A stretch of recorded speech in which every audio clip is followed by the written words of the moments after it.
feeling blue, nothing left to do, my love. And if you're feeling bored, I know you know the cure. You know the cure. Let's go on an adventure, bop, bop, shoot, bop, bop, bop, yeah. Let's go on forever. Do-do-do-do-do-do. Let's go on an adventure, bop, bop, shoot, bop, bop, bop, yeah. Let's go on together. Let's go on an adventure. What's up, everyone? Thank you for tuning in to another episode of the Musical Chairs of Massachusetts. As always, we are coming at you from the Chair City of Gardner, Mass. Here we feature and spotlight local musicians of all genres from all over New England. And I'm also joined here today by my friend, Christopher. Gerard. Oh, I couldn't do it. You ran out of steam. I did. I ran out of saliva. Ew. If it was ever that word is right up there with moist. Spit. But hi guys, how are you? I hope you're all doing well. Now we just grossed out the audience. There's like one person left. Like I like where this is going. But yeah, no. Hi guys. It's just that one guy. Yeah. But yeah, so here we are. We are full steam ahead into the year 2026. And boy, did we have just a bland, uneventful, New Year's Eve, huh? Wouldn't you say? I mean, yeah. There's nothing eventful about going to see one of your favorite bands and friends of the show opening up for an amazing artist at the legendary, iconic Paradise Rock Club in Boston. I can agree. It was a snooze fest, man. Yeah. Total snooze fest. Total snooze fest. Yeah. So for Christmas, I got Chris a ticket to go see Over the Bridge, which, has been friends of the show. They've been on here before. We did an encore episode of them as well. But I was able to talk to our buddy Mike, and he invited us up to the green room to hang out with them before the show. So we got to record a little content with them.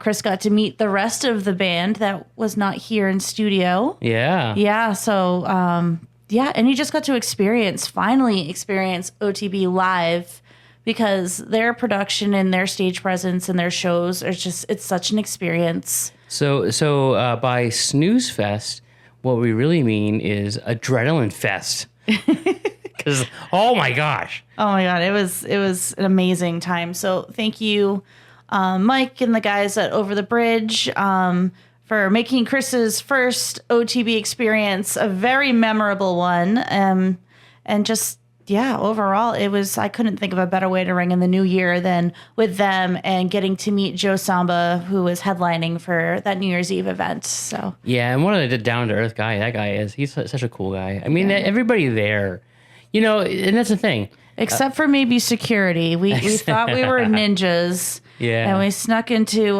some VIP areas, but rightfully so, we weren't allowed. But, I mean, we got to enjoy it for like a good half hour before they were like, where's your lanyard? And I'm like, I know the band. And they were like, yeah, no, you got to go. I'm like, yeah, rightfully so, man. Yeah. But you know what, though? I honestly have never been to a reggae rock focused concert. And let me tell you, it's the most jolliest thing you will ever experience in your life. There's not one angry person to be found anywhere in that space. Like, it was just... Yeah, it's all peace and love and just good times. It was, yeah. Yeah, I've never had a bad experience at a reggae fest. Just everybody respects everybody, and everyone's just there for the same reason, to have a good time. So... Yeah, and so thank you so much for doing that. That was such an incredible venture. We had some excellent Thai food, by the way. over a little shout out to plug in for Brown Sugar Cafe down there in Boston. Yeah, it was excellent. Yeah, well, I've been following OTB. It's no secret for, the last 10 years. I've been to countless shows of theirs by now, so I'm just glad you finally got to experience that. I'm glad I could make that happen for you. Oh, I thank you. And it's a good thing I have a little takeaways from that. I have this lovely hat that the audio yes, thank you, lovely hat. That the audio audience can't see. But imagine a hat that says "Over the Bridge." Boom, done. Okay, so that's the most accurate description I have ever heard, Chris. Good job. Yes, I've done good. By the way, guys, lovely color. I saw this and I was like, I had to get this color. Yeah, it was also in red, I think too. Yeah, red. Yeah. But support your local musicians. Buy the merch. Especially Over the Bridges, because they have the comfiest T-shirts. Oh, yeah. I own. Yeah. Yeah. So. It looks cozy. Yeah. Yeah. Yeah. So, and speaking of supporting your local musicians and whatnot, our next guest, what an incredible guy. Talk about, his whole journey, right? Just where he started off in music and then he's like, and then got back in, and we're so glad he did, let me tell you. Just an amazing guy, really down to earth, really friendly, but what an incredible voice, what an incredible sound to his music, and what a terrific songwriter, huh? Oh my God, yeah, he's amazing. Yeah. So I just... just fell in love with his music. This was something that we've been working in the background as far as getting him on the show. Yeah. For a while now, and I wasn't disappointed at all. Oh my gosh, dude. So just so excited. I could listen to his music, put it on a long car ride, because it's just so chill, and you know what I mean, easy listening. He's really honed in his craft. Yeah, I feel like if you were driving a truck across country, if they would allow you to listen to music, you would definitely want to be listening to his music for sure.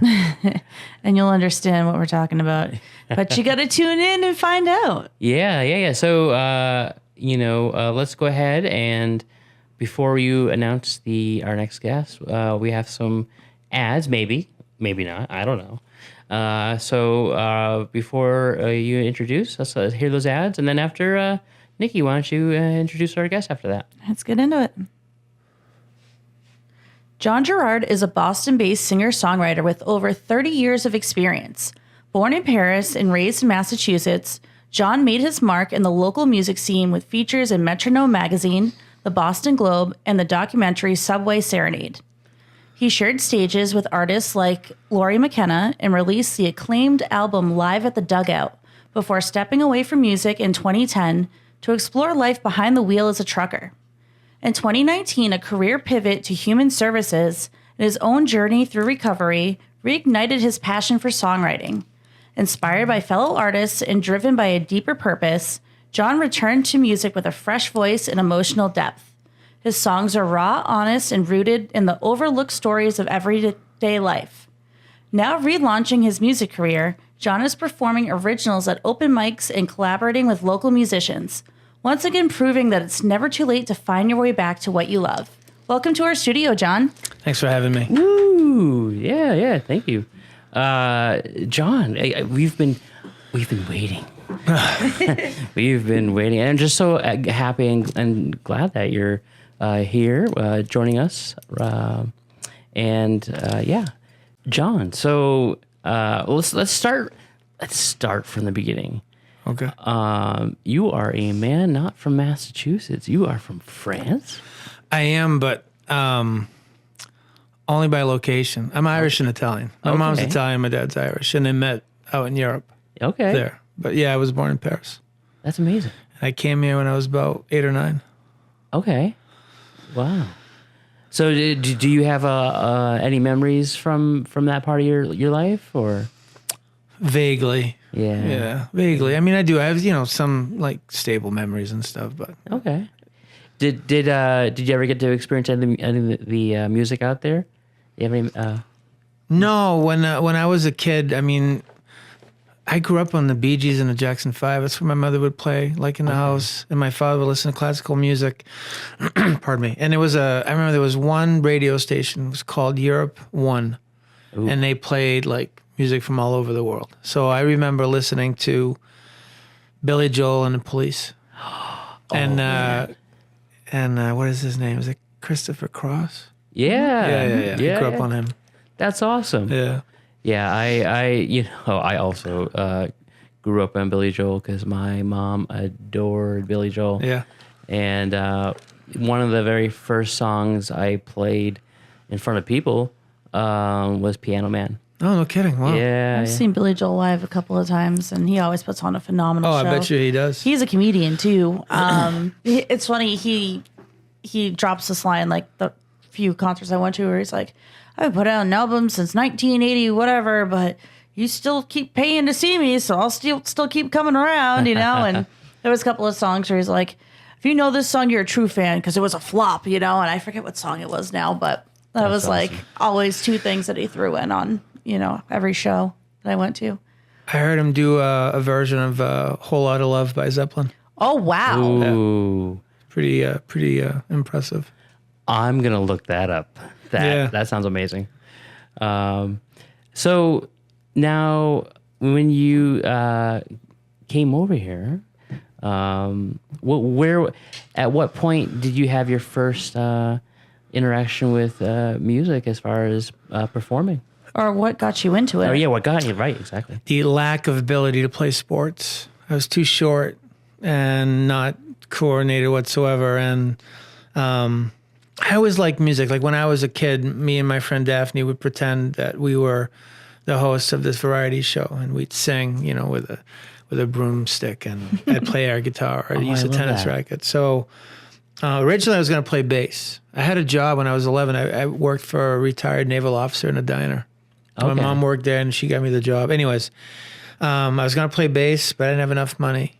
So guitar was cheaper. So I got a guitar at 11. And then I did my first gig like at 14. Like, wow. Yeah, they had to keep us outside and then walk us to the back and then literally play the show and then walk us out, and we had to wait to get paid. Yeah, because it was there's not too many people that are serving 14-year-olds, so you can't have them can't have them walking through. So are you self-taught, or did you end up taking lessons? I took lessons for a month, but my instructor, my guitar teacher, was more involved in his own scales. Like he used to do like these scales as I'm trying to go, you know.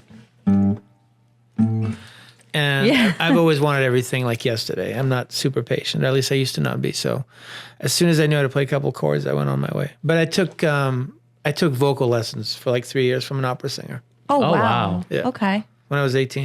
Okay. So that's one way to really develop your range and all of that. Yeah. Control. Well, the band that I started, you know, we were shifting. My voice wasn't fitting what they wanted, so they kicked me out of the band.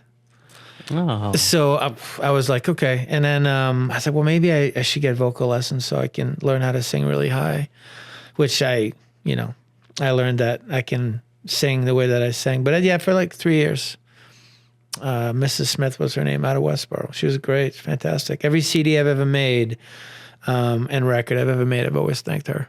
Oh, that's nice. She was great. Fantastic. It makes such a difference too, I find, when you have just a terrific teacher or mentor that can help you, guide you along that journey of and it sets the path for the rest of your life, I feel like.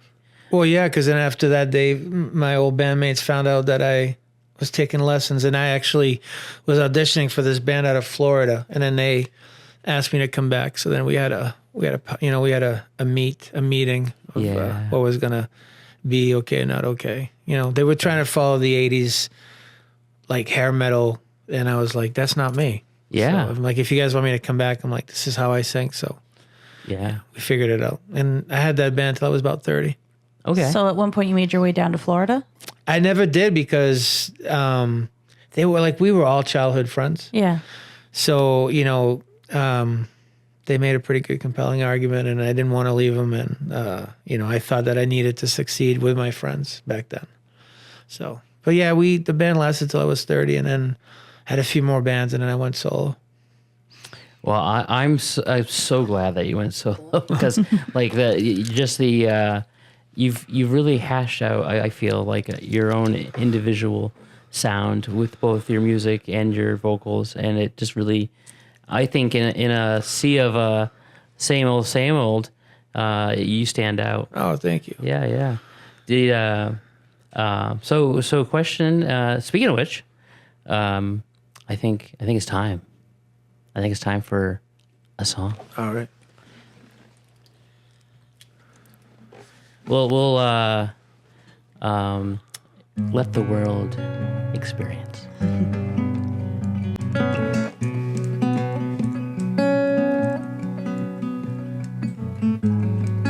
I stood in place, I felt so strong.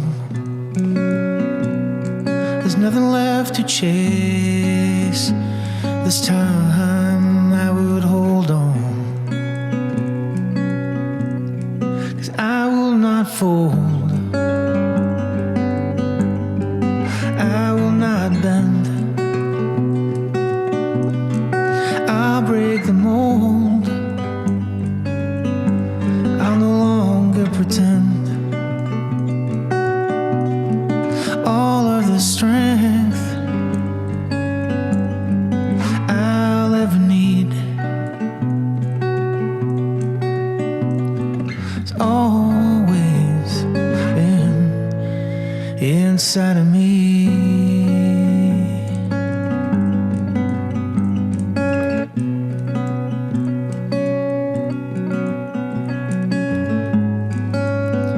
And I stared fear in the face. I drew a deep breath and told myself, don't fall from grace, 'cause I will not fold, I will not bend. I'll break the mold, I'll no longer pretend. All of the strength I'll ever need always been inside of me.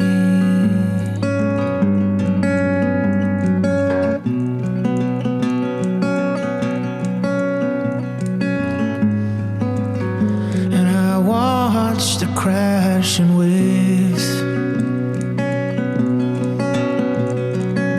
In my heart of hearts now I knew I'd be saved, 'cause I will not fold,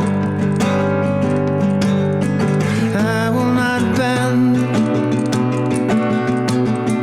I'll break the mold, I'll no longer pretend. All of the strength I'll ever need has always been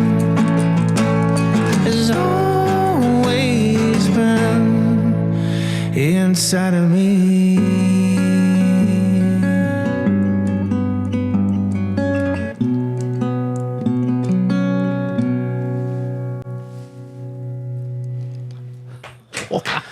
Oh, thanks.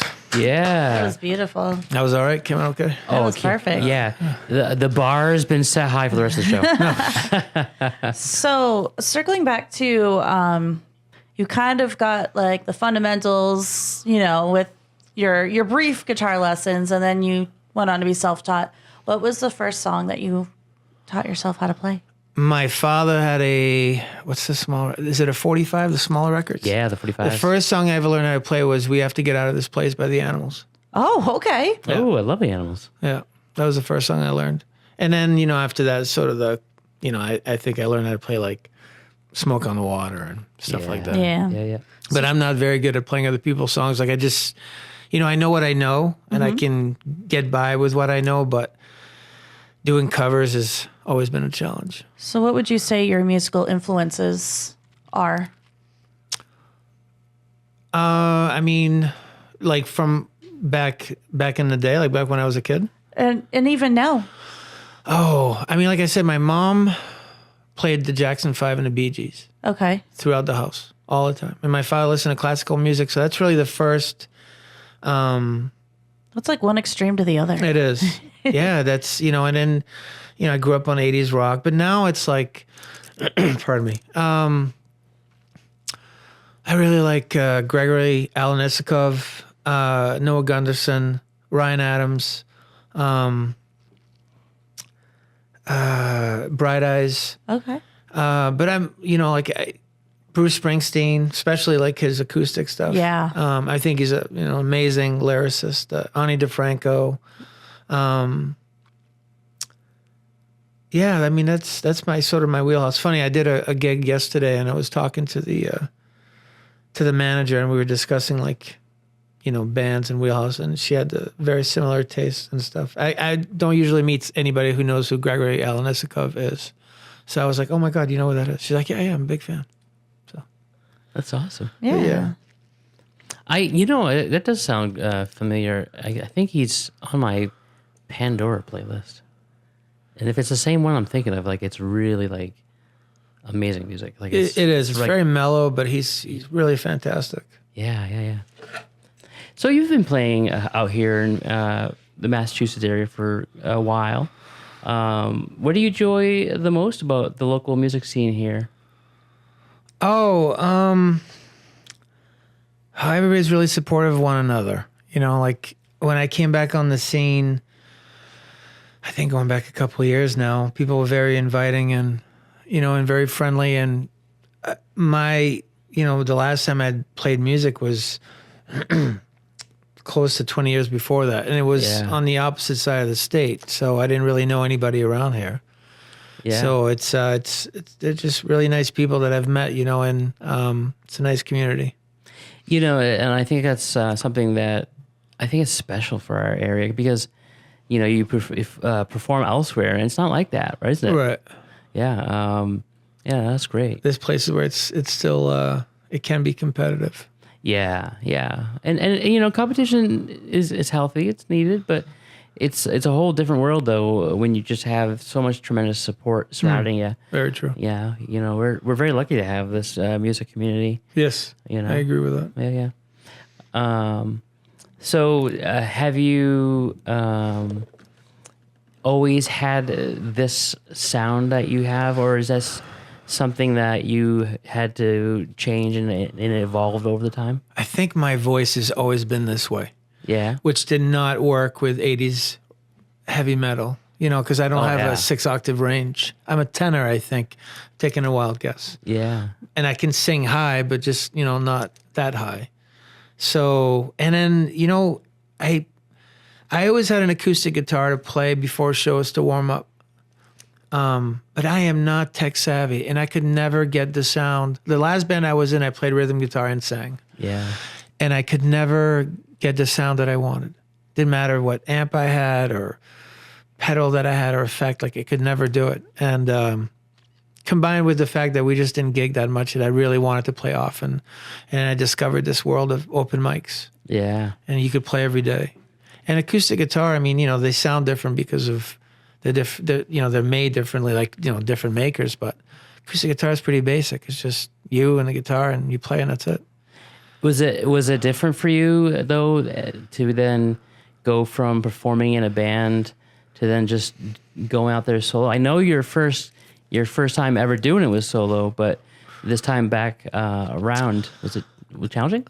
No, I mean, I just remember the first show that I did on my own. I had 2 songs. Yeah. I was primarily the songwriter for the band, so I had 2 songs I was able to convert into acoustic. I got a gig and I think I learned like 23 covers. Okay. So I could do the show. And then, I just remember the first like show that I did on my own. I had 2 songs. I was primarily the songwriter for the band, so I had 2 songs I was able to convert into acoustic. I got a gig and I think I learned like 23 covers. Okay. So I could do the show. So I could No, I think I was accustomed to being behind the mic and playing guitar, so going acoustic wasn't that drastic, you know. Okay. But I work really hard at, I can play a whole show and close my eyes to half of it. And I'll thank the audience, and I'm grateful that they're there. And it's, you know, it's no short of just honestly being so grateful that I can just tune everybody out without trying to. So I work really hard at like making eye contact when I play, because I want people to enjoy the show, feel like they're part of the show. Yeah. And I want to let them in. It's not a matter of not wanting to. I just sort of get lost in my own head. Yeah. Well, I can understand why. Like you really, I get that impression from you that you have this deep connection with the song that you're singing, and that the music that you're writing and performing. And you must experience some connections out there when you perform. Do you ever have anybody come up to you and tell you that your song has really impacted them? Yes, I have. I'm very grateful and that it's happened. But the one that sticks out the most is I used to busk in Boston, Cambridge, Harvard Square. Like in the summer, I'd play the streets and in the subway, and I'd usually play like all year round. That's how I own my skill and really try to get better. Yeah. And this was back in the days of MySpace. Oh my goodness. Yeah. And this guy reached out to me through MySpace and told me, I don't know the exact details, but I think he said something to the effect of like, I've been taking the subway for 10 years. It's so mundane. You just sit there, you wait, strangers around you, and he's like, now you're here, you play, and it's like a symphony, and it makes the waiting time just great. Oh, and I was like, that's huge, Yeah. I love that. Yeah. Actually, I'm pretty sure musicians still use MySpace. Like, Really? I think they do. yeah, it's still a place for artists. Okay. Like a lot of underground stuff. Oh, wow. Yeah. That's cool. Yeah, it's become. I think after Tom sold it and bailed. Listen, he made out pretty okay in that deal. He's fine. Tom is comfortable. Not to digress, but like Tom, he took that money and then he became a photographer, and he just traveled all over the world and took pictures. Yeah. And then I think he's still doing that. I'm sure he sold it for a fair amount. Yeah. So, you mentioned, somebody reached out to you and they were, talking about the subway. And in the intro, it said that you were featured in a documentary. Can you tell us a little more about that? Yeah. So I met a lot of people. I made a lot of connections. I had a movie in a documentary. Like it was amazing the connections in the network that would happen being in the subway back then. And I forget what school they were from. They were these college students, and they're like, "Hey, can we do a documentary on you?" And I was like, "Yeah." And they were doing it, I think, on street performers. I think was essentially the goal. Oh, yeah. And I've seen the video, and I'm like, "Oh, I look so young." But yeah, so it was really cool. Like they'd come down a couple of times. I think I did the interview, and then they shot me playing a few songs. That's really cool. Yeah, Where can people find that if they wanted to check it out? I think on YouTube. On YouTube. I think if you look up John Gerard, I think it's in there. Yeah. I think on my website too. I believe JohnGerard.com. That's amazing. And it's crazy cool that schools do that. I went to New England Institute of Art over in Brookline for a little while, and they just had, normal schools have libraries full of books. This school had a library full of gear. Oh, wow. That you could just buy, sign out. That's awesome. Yeah, and there was a lot of camera production gear that they're like, use it whatever, do it for your, use it for your classes, your reports, whatever. Just know that whatever you create, the school also has ownership on. So, right. But it was really cool because you could, you'd have all these students going out there to the streets of Boston, just doing that sort of stuff. And they created all this content. So, of course, that was before content creators, content creation was a thing. Yeah. Now we have our phones that we use as our, main production. Yeah, you don't Yeah. really see people lugging around, like 20-pound cameras or anything anymore. Yeah, that's true. Yeah. I met a lot of. I remember I used to play in Harvard Square, like outside during the spring and summer. And I remember I met this author, and she would write the book, outside as I played. So I got a copy of her book when she was done. Oh, that's I've really met, cool. just had some really cool, interactions with people, you know what I mean? Like cool connections. Yeah, it was really a beautiful time. As cheesy and cliche as it sounds, like music really does bring people together. Oh, and forms absolutely. connections. Oh, that's so true. Yeah. One of the things, my high school, I went to Neshoba Tech in Westford, Mass. And the year that I started, they had just opened up TV, media, and broadcasting. And I'm kicking myself now, years and years later, because that could have been something that I chose to get into. And I kind of wish I did now. Yeah. Yeah. I mean, I was definitely intrigued by it. It was in my top 5, for shops that I was interested in. But Sure. I'm definitely kicking myself now for not actually going with that one. But you know what? It's okay, because now, if you had done that, you would have never done this show. You would have been just too big for this show. So Nah. I mean, I'm not anywhere near in the field, the shop that I was in now when I was there. But yeah, I mean, later on in life, I guess you could say I learned it. Yeah. Just not in the school setting. It was more trial and error and winging it. so that's that brings up a really interesting point. Is John, since you've been doing your music, you kind of have really seen the way that the world gets that music and receives that music change dramatically. And of course, now we're streaming content like crazy. How have you been able to adapt to that? Has that been easy? Well, yeah. I mean, you gotta. What do they say? Go along to get along. Yeah. And the main goal for me is, it's not about, and I say this truthfully, because somebody asked me that before and they're like, that's not true. And I was like, no, the whole point is to write a song and to throw it out there and to see what people say or think. They don't have to like it. It's okay. I just want to get a fair opinion. So it's all about me just making music that I like and sharing it with essentially the world. So in that respect, you can reach, I've been able to really, broaden my fan base on Facebook beyond sort of my expectation because of that. Yeah. But I did a show. I still have CDs from the last show that I did, the live record. Okay. And I can't give those away. And it's not because of the music itself, because people are like, no, it's not good. It's just most people are like, I don't have a CD player in my car. True. No, Yeah, I'm telling you, weird? I went back to Boston a year ago, and I played in Harvard Square downstairs in the subway. And I brought CDs. I was like, if you make a donation of any sort, have a CD. It's on me, please. Yeah. And this lady came over, and I forget what she threw. And I was like, she's like, oh, I'd love to, but I don't have a CD player. So I can't give those away. So Cars aren't even becoming equipped with CD players anymore, which is so funny if you think about it. But vinyl records are making a comeback. So what's to say that a cassette wouldn't again someday? That's on my bucket Just list. for I generally want to make nostalgia a of record. it. Yeah. I generally want to make press a a record. record. Yeah, Yeah. absolutely. That's on my bucket list. Just once. Yeah. Why not? Yeah. Could you imagine just inserting a vinyl record into your car player? Just what about an 8-track? Yeah. Right. Just for nostalgia purposes. Yeah. Some artists do that. Some artists, they'll release music, even though we're all about streaming.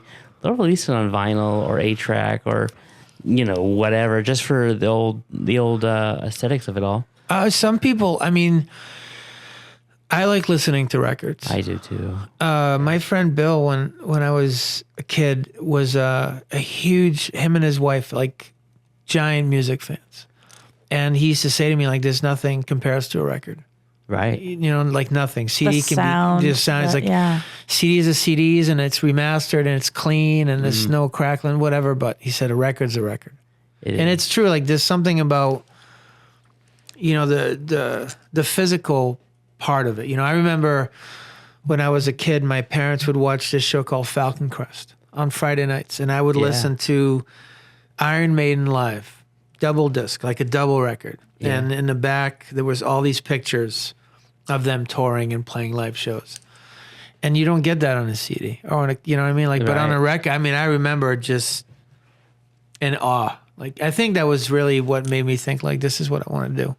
And I really appreciated the artwork that came on vinyl records. Like, I mean, you know, you didn't just have the outside cover and the back. You had like the inside cover, the back inside. But then you'd also have a whole like brochure would come out of this thing. Yeah. And you'd have like a whole photo book or other stuff that would talk about the stories of the artists. And you don't get that anymore. No, definitely not. Well, speaking of, the songs, and do we have time for another one? Well, so we do, but we should take a break for our sponsors. Yeah, let's for hear our advertisement. Our advertisement, maybe. Maybe. I mean, whether it happens, we don't know. It might be 5 minutes from now. It might be 5 seconds. Yeah, it'll make a liar out of us. Maybe you'll actually hear something for a lawyer in Maryland, or, who knows? All right, so guys. So we'll be right back, and as soon as we get back, we'll have a song. Well, maybe we had an ad, maybe we didn't. But it likes to make liars out of us. All right, so John, what's this next song you have for us? It's called Drag Racing. It's pardon me, loosely based on where I grew up when I was a kid. I think the And where did you grow up? I grew up in Westboro. Okay. I remember there was this stretch of road. It was like a mile long, and people would drag race there. Okay. I think the point of the song, or what I was thinking of when I wrote it, was going back to your roots. As we get older sometimes, and we move away, and life happens, and sometimes you need to get grounded, centered. So that's what I think the song's about. But cool.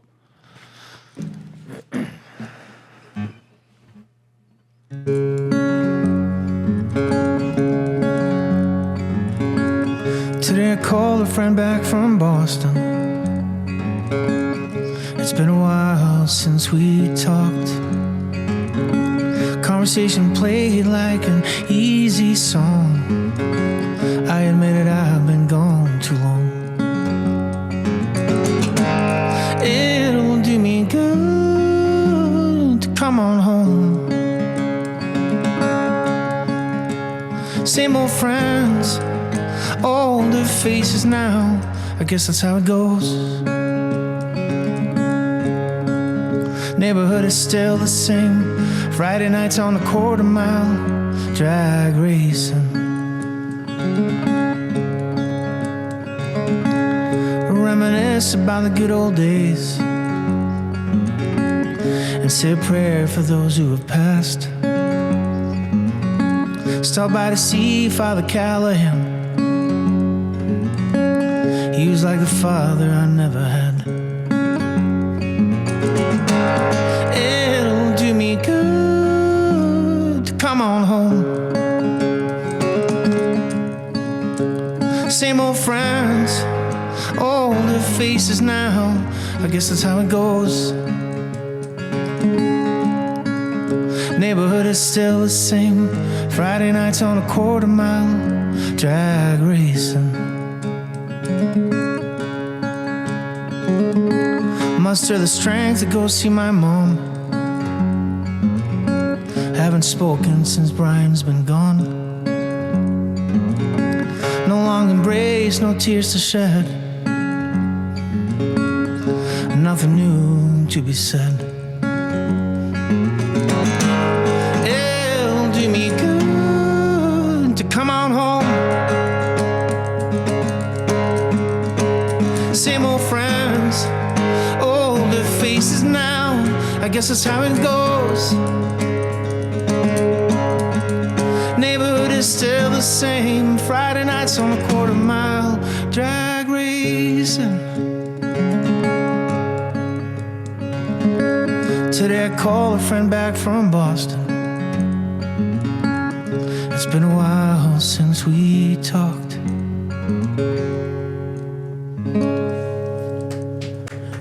Wow. Oh, thank you. Wow, that was great. Appreciate it. So now, does songwriting come easy to you?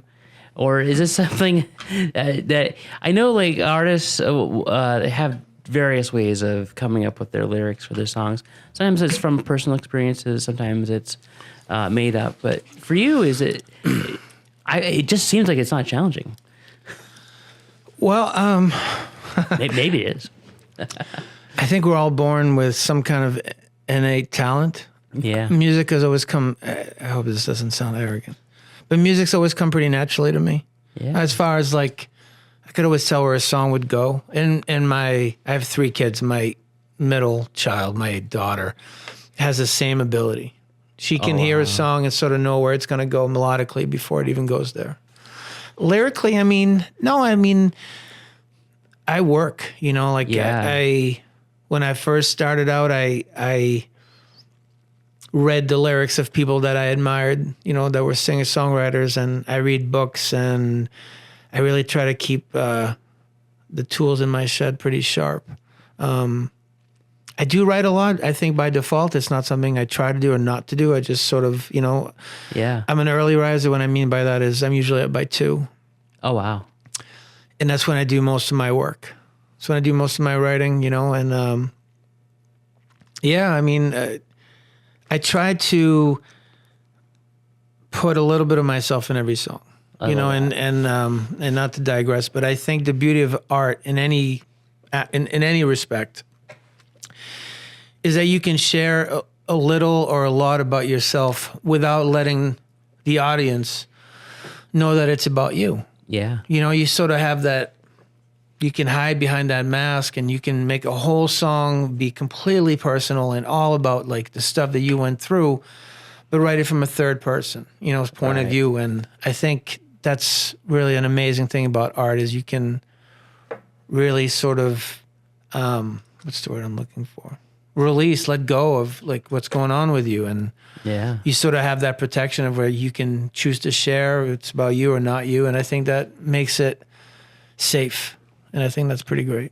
You can kind of almost deflect that in a different angle. Yeah, exactly. So it's not so direct and personal and one-on-one type. Exactly. And you can, and that can be highly therapeutic. I mean, it was for me. I'm kind of going through that myself right now with my songwriting. Yeah.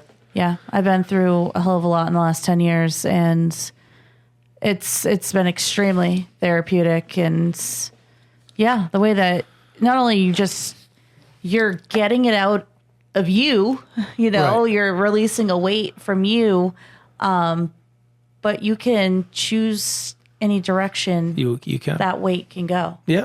And it's even more healing and therapeutic to be like, you know what, I'm going to take this and I'm going to like ball it up and do something with it.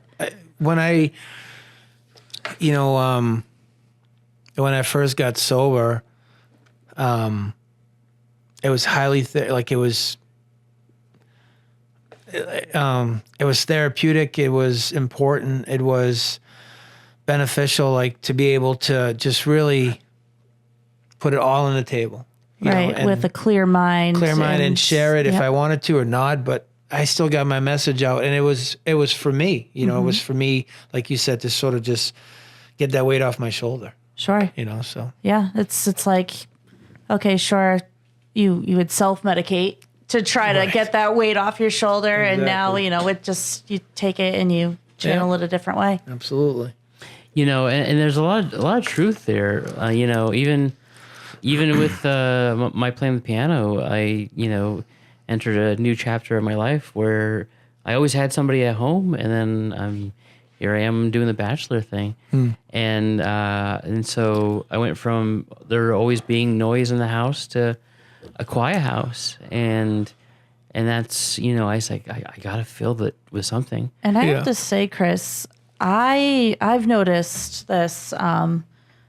You probably already feel it too, but like I don't know if a lot of people notice it because I know you will post videos of your playing on Facebook, Oh yeah. But I mean, you're pretty open about your life and sharing stuff on Facebook, but I really can tell more through your piano playing when Chris is feeling some type of way or Chris is happy or like you can feel it and you can hear it in your playing.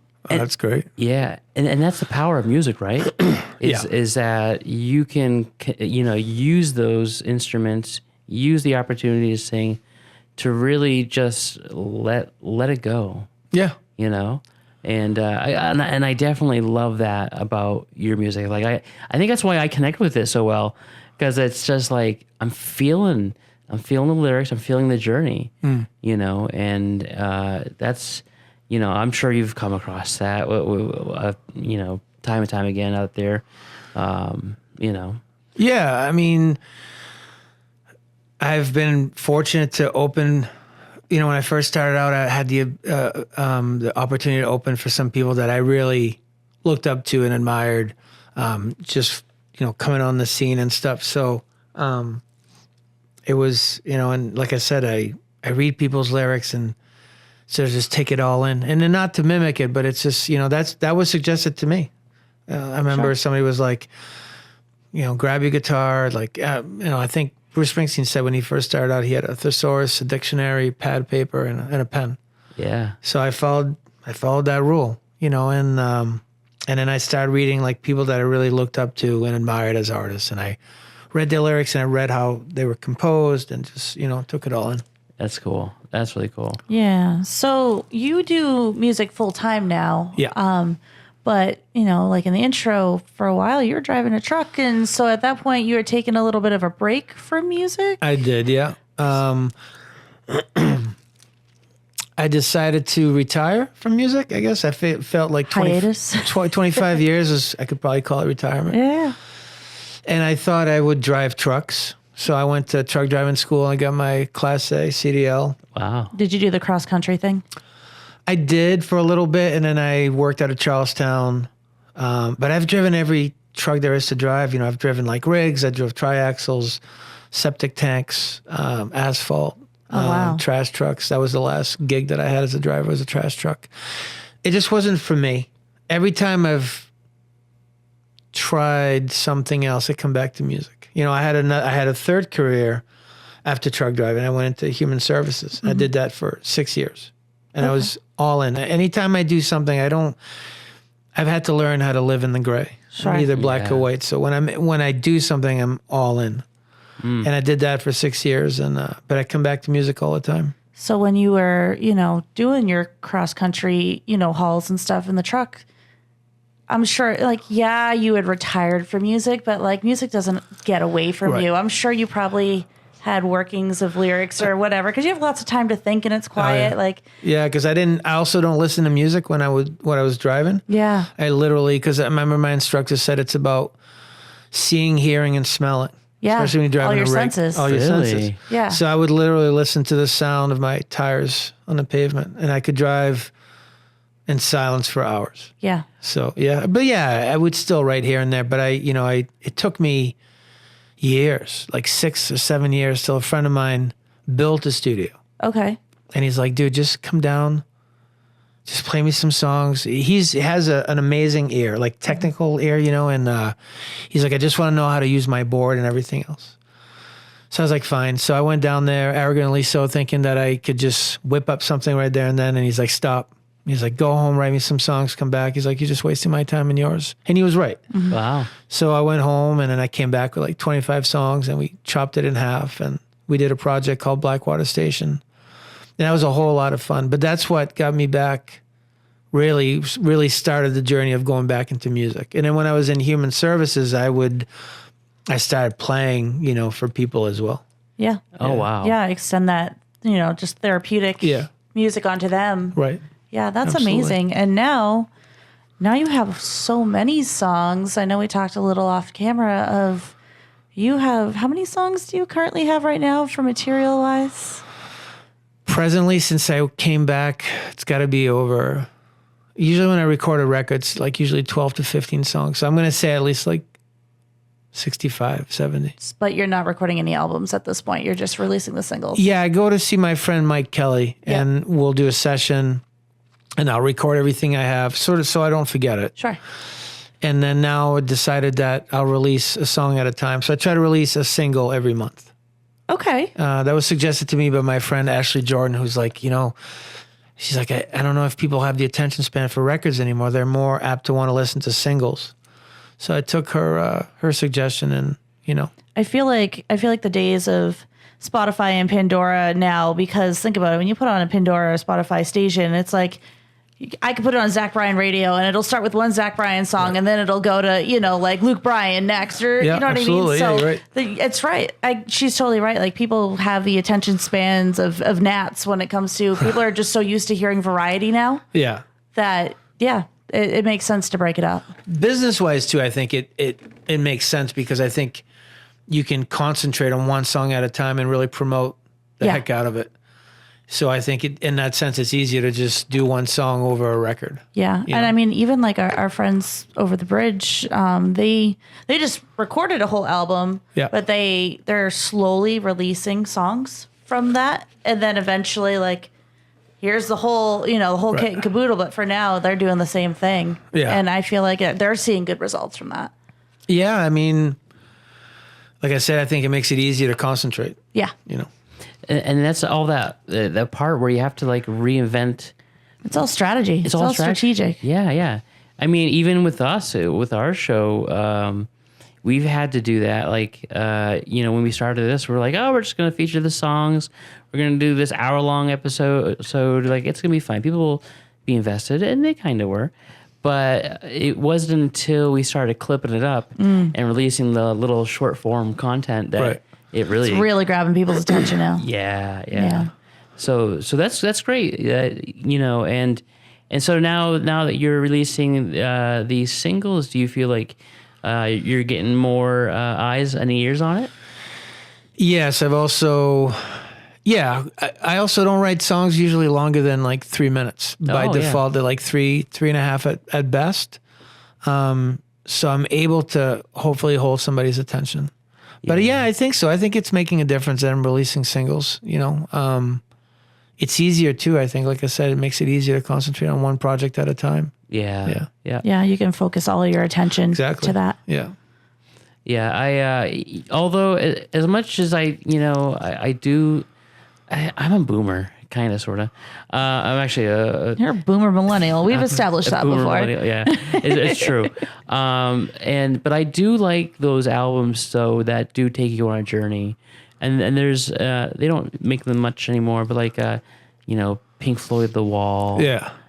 Just a whole cohesive story. Oh yeah, like as you listen to that, you're basically on a roller coaster ride journey. Yeah. Oh yeah, for sure. I mean, like Jeff Tweedy just released a 3 record, like three records, like a 3-set record. Three-part? Yeah, 3-part record. Yeah. Thank you.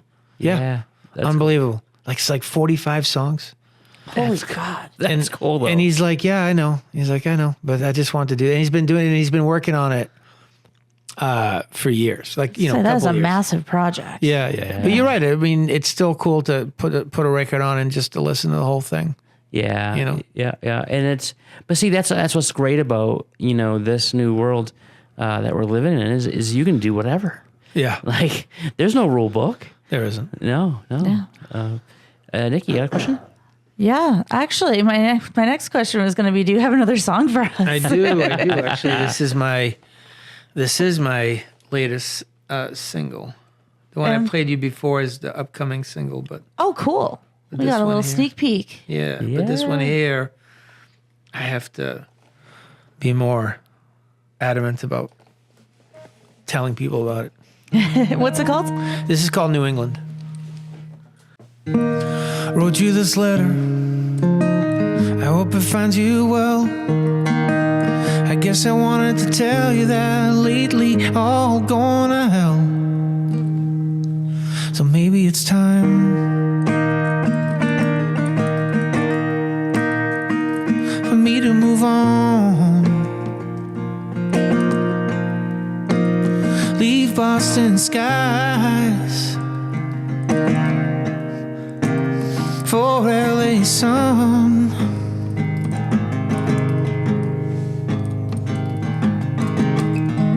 Wish I'd taken the time to listen. I wish I hadn't tried so hard to fix what's never been broken. Wish I'd known back then what to do. Every time you desperately try to get through. So maybe it's time for me to move on. Leave Boston skies for LA sun. New England fall. I miss the most. Look on your face when the leaves turn to gold.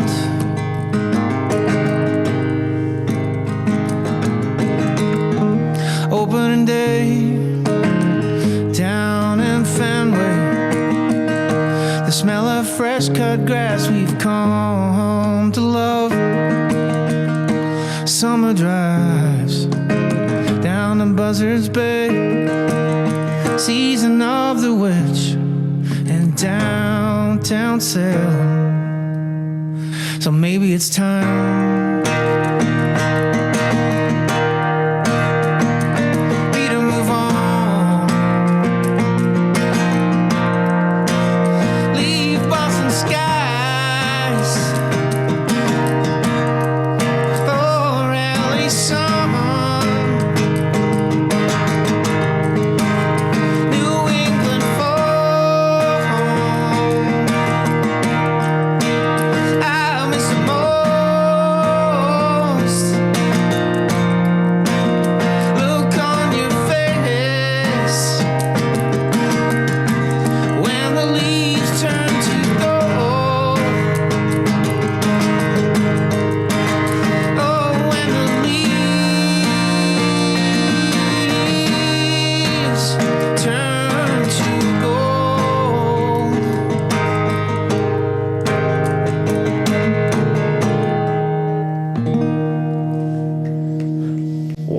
Thank you. Wow, it's one of those songs where, like, I found myself closing my eyes and I was just picturing all the lyrics, like in real time. Thank you. Yeah.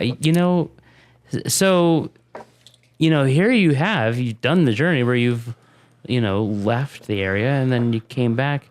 Did you find it hard to leave and then? No, I really did go to LA. Did you? Yeah, I really did. And I really liked it there. I went there in February. It was so beautiful. It's a whole different vibe. I was like 75, 76 degrees, dry heat. It was amazing. Yeah. So I did go to LA for a short while. Not too long, but and I really liked it there. But I only saw one part of LA. There's just like any other city or anywhere else. There's like, a variety of places to see. But I had a really nice experience. I went there with my wife, and at the time, just our middle daughter was with us. Went to see a friend of ours and her husband and their family, and I did some meetings while I was down there. It was a really nice experience. Yeah. I've been there too. I haven't been in LA. I've been as south as San Diego, San Francisco, and then I did a little north trek up from there. But Oh wow. It's a whole different vibe. Like, and I forget how it goes. Like, we're angry, but we're as Bostonians or New Englanders, but we're kind. You get a flat tire. We'll come help you, but we'll call you like We'll call you a freaking idiot.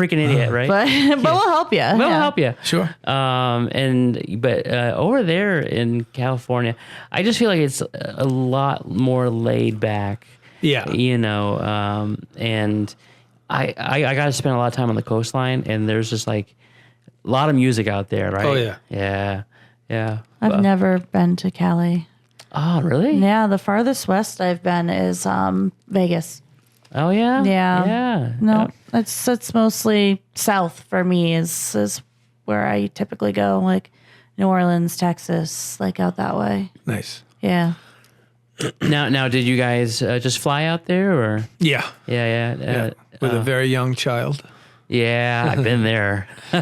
Yeah, we were there not too long, but I really liked it there. I liked the vibe down there, and yeah, it was Very nice. expensive. Yeah. I mean, you're talking, a long, long time ago, but Yeah. It's no, it's great, and sometimes though, I mean, I'm born and raised here in Massachusetts, and so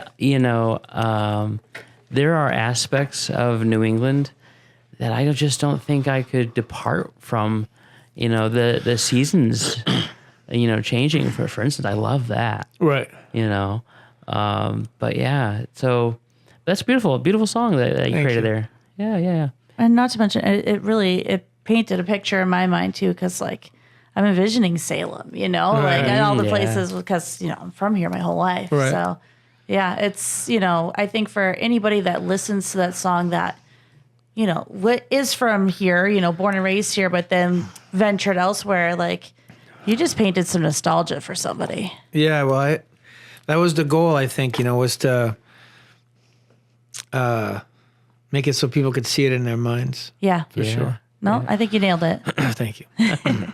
So do you have, if you could play anywhere in the world, is there a dream venue that you would like to go to? Red Rocks.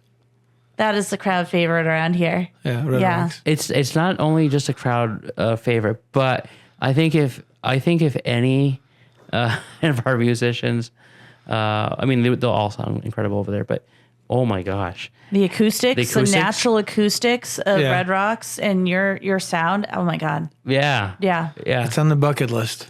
Well, so we have this thing called a manifestation station now, and so it's like a wishing well. Yeah. So whatever you write on it, it's gonna come true. So I manifest every day. yeah, there you go. I love that. Yeah. I love that too. Anything just- you speak into the universe. Yeah. Yes. I've discovered this whole world of manifestation and journaling and meditation. Like, it's all new to me, but I do it adamantly every day. Speaking things into existence is huge. for me. Yeah, like Yeah. write down 10 things I'm grateful for every day, and Oh, I I'll love write that. and then I'll write down things that I want in Yeah. detail, not just like pardon me. I have asthma, so it's awful. Not just like I want a new car. Just to use an example. I'm Sure, like sure. new Subaru Crosstrek. So when I write down things that I want, whether it pertains to my music career or like the well-being of my family, I'm like extremely specific, and and I say it out loud too. Oh, I love that. Yeah. Yeah, it's important because sometimes we get in our own heads. Sometimes we think that we can't accomplish these things, but really, once you get your mindset to it, there's no limits. Well, yeah. I mean, I've done I love to read. I've done a lot of reading on it, and it's the negative talk that we, pardon me, that we do to ourselves. Like I was listening to this podcast, and this guy was saying, your brain doesn't know between reality and fantasy. It's the same wavelength. It just doesn't know. So if you can, and this is just my belief, but if you continuously tell yourself, I'm stupid, I'm an idiot, I can't get this right, you're just putting that out there. And I think it's almost like when you're doing clay, you mold, putting something into shape. I think that you start to put this thing into shape of what you're saying. So Yeah. it costs nothing to say, I'm smart, I'm safe, I'm good, I'm a talented painter, I'm a good husband, I'm a good partner. Like, it costs nothing to do that. Right. I think you just have to believe it Yeah. wholeheartedly, which I think is the challenge for anybody, to wholeheartedly believe like I can achieve what I've set my mind to. Because you're told that your whole life, but when we're kids, our imagination is limitless. We'll be a doctor, we'll be an astronaut, we'll be the president. Like, we don't know any different. Yeah. But as True. we get older, we start to Yeah. we're either told that there's limitations, and And look at your journey. Like, you could have kept driving trucks. Yeah. You could have just said, you know what, this is my life now. Like, I was never meant for the music, career, so I'm gonna just keep doing this. And then look at what you would have missed out on had you done that. Yeah, it would have been soon. Early in my career, I was like, oh, this is not the good path. Right. But, and I've seen to me, a city is a city. I've seen every city, every town all across the country. And, that's why I think I wrote New England, because no matter how far I've left here to go elsewhere, this is home. This is what I know, but it's home, Yeah, for sure. No, I get that. It's a great area. We love it. Plenty of great music, great food. Oh my gosh, the food is incredible. It is. Yeah, but that's beautiful. I love that. Well, we are getting close to the end, but I want to go ahead and give the audience just one more song before we start to wrap it up. Do you have one last song for us? I do. It's called Colors. Oh, nice. It's about autism. I cannot read a room like you do, but I can answer questions you would never think to. I cannot move at your pace, but I can slither like a snake with haste. I am a square peg in a round hole.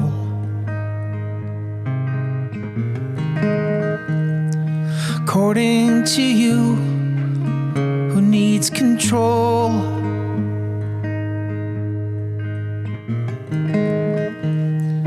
You cannot see I'm fearless and bold, and that's a freedom you'll never know. You will never know.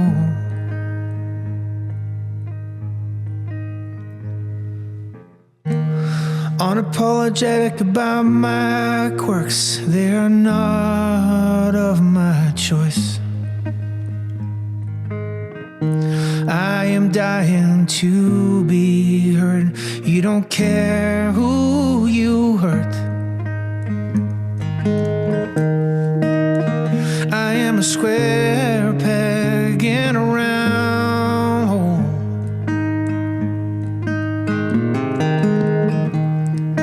According to you, who needs control?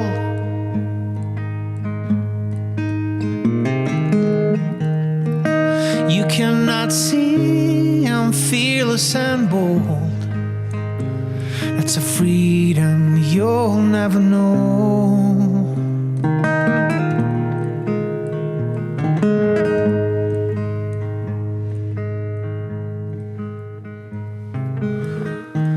You can kick me and push me down, but my bruises will heal. I am proud of who I am. I'll never know the hatred you feel. I am a square peg in a round hole. According to you, who claims control?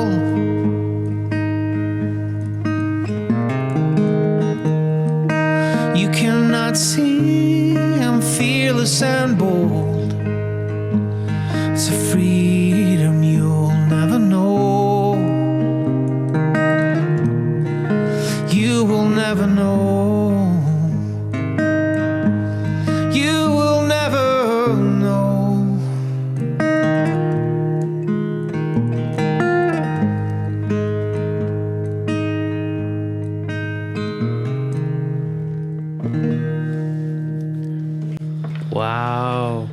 wow. I just want to say thank you for writing that song. That's Thanks. yeah, that's a beautiful, beautiful awareness moment. You know, autism's such a difficult thing to Yeah. to live with and to experience, and you know, and I really appreciate too.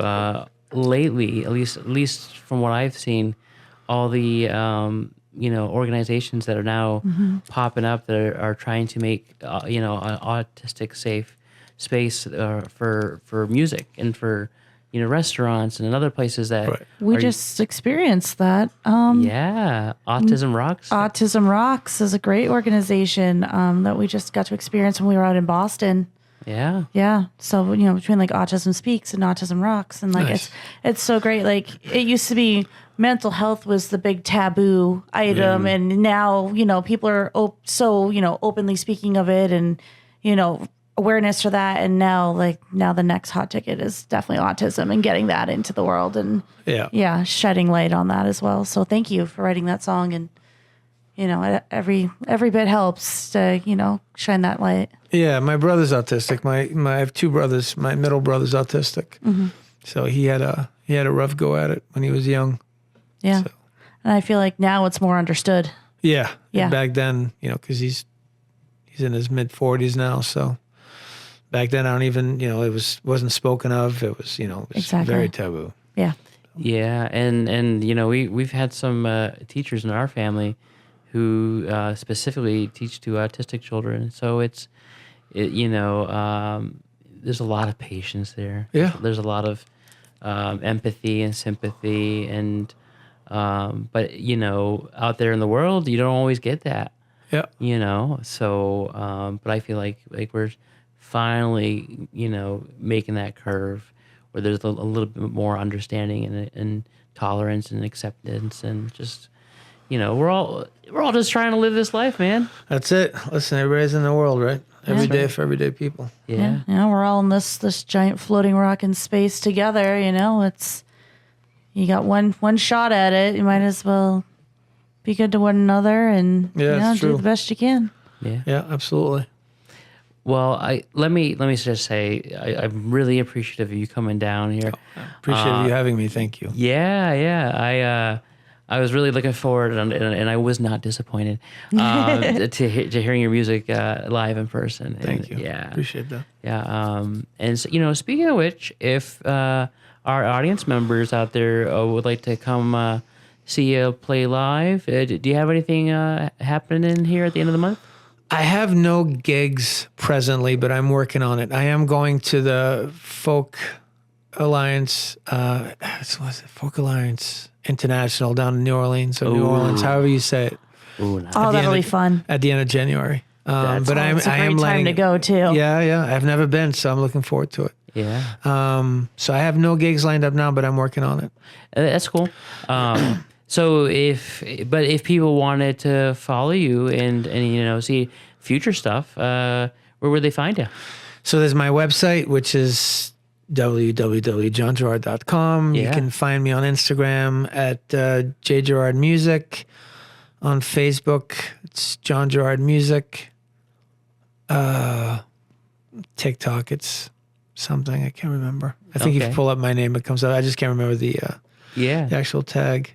And then I'm also on YouTube. Yeah, I also can't remember that one. It's poor advertisement. on my Yeah, part. that's okay. Hey, no, we'll hook you up. We'll make sure to drop the links in the post. Yeah, All we right. could do that. Thank yeah. you. Yeah, and then also, guys, he's on Spotify. His music's on Spotify. Yes. So, you know, check it out. Yeah, that's awesome.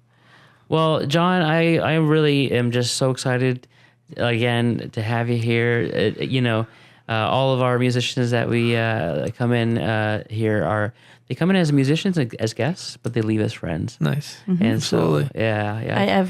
We've yet to have a musician come through this door that hasn't left as a friend. Nice. That's right. Yeah, it's beautiful.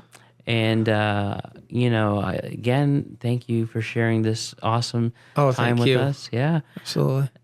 So, guys, you know, again, this is why we do what we do. We support our local music community here.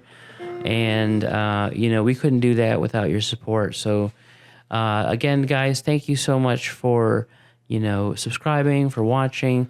If you're not following us yet, please do so. We are on all the social platforms. This podcast is being broadcast over 50 countries around the world, hopefully more in the future. And we're on all major platforms. But speaking of platforms, Nikki, why don't you let them know where they can find us? We are wherever you stream your audio version podcasts. We are on Apple, we are on Spotify, Pandora, Amazon, all the things. We are also on Facebook, Instagram, YouTube, and TikTok. We got the TikToks. So guys, thank you so much again for everybody for tuning in on this other episode of Musical Cheers in Massachusetts. Thank you so much, John, for coming in. Thank you so much for having me. You got it. And with that, we out. Bye, everyone. See you. Bye.